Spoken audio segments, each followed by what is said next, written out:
ڕووداوەکانی ئاگرکەوتنەوە لە ڕووبەرە ژینگەییەکان بۆ ئەم ساڵیش بەردەوام بوو. بە جۆرێک لە وەرزی هاویندا لە قەزای سۆران 258 ڕووداوی ئاگرکەوتنەوە لە دارستان و پوش و پاوانی سنوورەکە تۆمارکراوە.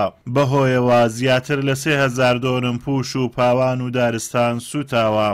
کۆی گشتی ئاماری ڕووداوی ئاگرکەوتنەوە لە پوش و پاوان و دارستانی ناوچەکە لە سەرەتای ساڵەوە تاوەکو ئەمڕۆ 258 ڕووداوی ئاگرکەوتنەوە لە پوش و پاوان و دارستانی ناوچەکە کە لە سنووری بەڕێوەبەراتی بەرگری شارستانی سۆران کەوتۆتەوە.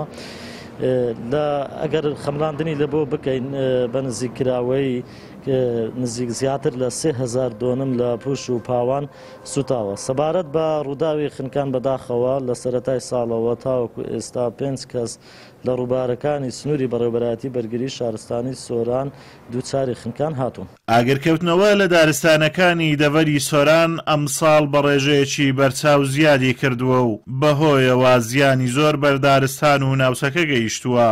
هەڵکەوتەی سەختی ناوچەکە و درەنگ کۆنتڕۆلکردنی ئاگرەکانیش بووەتە هۆی لە ناوچوونی سەدان درەختی بەتەمەن و هەزاران باڵندە و ئاژەڵی چێوی. چالاکانی بواری ژینگە داوا لە هاوڵاتیان دەکەن ژینگەی ناوچەکە بپارێزن و خۆیان لە ئاگرکردنەوە لە ناوچە شاخاویەکان بە دوور بگرن.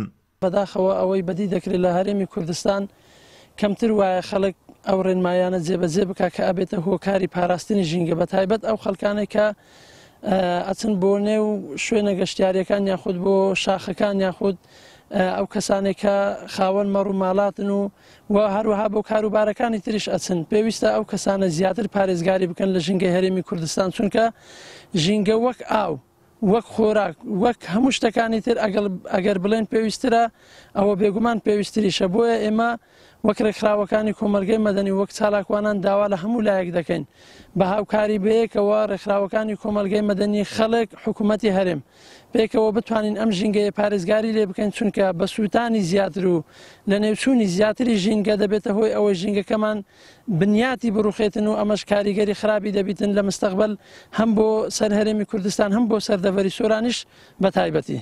هۆکارەکانی سووتانی پوش و پاوان دەگەڕێتەوە بۆ بردومانی بەردەوامی سنوورەکە لەلایەن تورکیاوە. ئەمە جگە لە پاشماوەی ئاگری گەشتیاران و بەکارهێنانی چەک و یاری ئاگرین فرێدانی پاشماوەی جگەرە لە ناوچە شاخاویەکان. سەرڕای ئەمانە زۆر جاریش بە هۆکاری ئەنخەس ئاگر لە دارستانەکان بەردەدرێت. ئەمەش بەهۆی کێشە لەسەر لە وەرگە و پاوانەکان یاخود بۆ پەیداکردنی داری وشک و سووتاندنی لە وەرزی زستاندا. ئازادۆمەراوەی کەناڵی ئاسمانی پەیام، قەزای سۆران.